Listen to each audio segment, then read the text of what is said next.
Hello and welcome to The Loop on Location. I'm Matt Bruning. And I'm Mary McBride, and today we're bringing you some pumpkin spice in Belmont County, one of the 7 counties in District 11. That's right, crews are responsible for 3,800 lane miles and 950 bridges. You're not going to be gored this week, right? Oh, I'm totally going to be gored. I'm standing in front of one of the largest retaining walls in the world. It's located in Steubenville and it's holding back this massive hillside. It's located at US 22 and State Route 7. Well, the project was completed in the early 90s and at the time was ODOT's largest to date. But it's not just a wall. There's actually a tunnel underneath. In fact, a lot of locals don't even realize that. So let's go inside and take a look. Since we put the wall up, we trapped all the water that was in there. So to be able to keep from having a failure, we needed to collect that water and be able to control it and get rid of it. So they put the tunnel in with the shafts going up. That picks up the water, brings it to here, and then we can control it from there and take it out. One end of the tunnel goes back 2,000 feet. The other leg goes back 500 feet under the hillside. Work is wrapping up on this humongous rehabilitation project to make sure the wall and tunnel are in good shape for decades to come. Now, retaining walls aren't just one way to hold back a hillside, but they don't work in every location. Some of these really steep hillsides require a different option. ODOT District 11 Public Information Officer Lauren Burrell has a Boulder Solution. Who knew Dave Rose was not going to be here this week and I would get to take his place? Let's go talk to my man Cody. It's going to rock.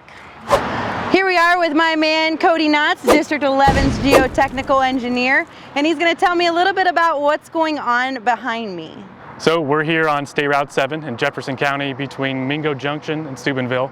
Here behind us we've got one of our bigger rock slopes where we've had several block failures here between early 2020 and now. So as soon as the rock falls, what's our next steps moving forward? Our first step here was to shift traffic over. So now we've got all traffic in the northbound lanes, and then from there you go towards funding.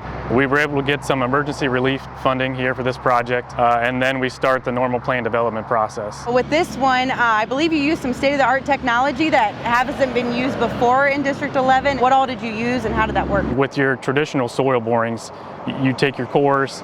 It gives you an idea of the quality of the rock and how many joints you have and what kind of slopes you're going to be looking at with your rock. But with extremely weak rock and with slopes that have mines in them like this slope, it doesn't give you the full picture. So the televiewer actually sends a camera down into the holes that you drilled, and it gives you a 3D image of what it looks like within that borehole. Because you use that technology, is that something that would save us money down the road? It's something that may not change your design, but it can help confirm your design for a relatively low cost.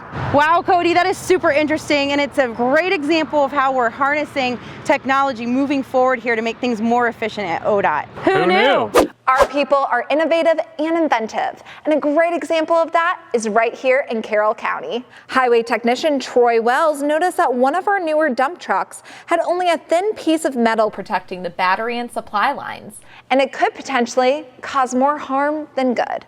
So we used a little ODOT ingenuity to develop a stronger plate that will help preserve and protect this critical portion of the truck. Ultimately, meaning we'll be able to drive it for more miles and more hours, and that saves you and I money.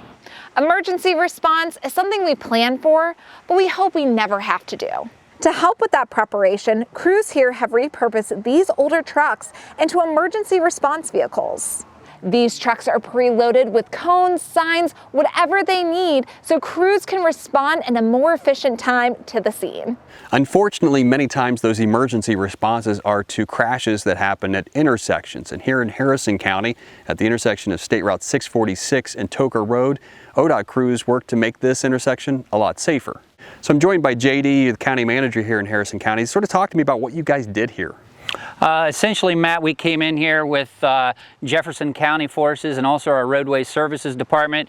We came in here and we excavated this hillside out to improve sight distance at this particular location. Meanwhile, in other parts of the district, it's simple changes to signage or traffic patterns that are making intersections safer. Well, we had such a great day in District 11. Thank you so much for letting us come visit. And the weather could not have been better. And of course, it's always good to hang out with Lauren Burrell, isn't it?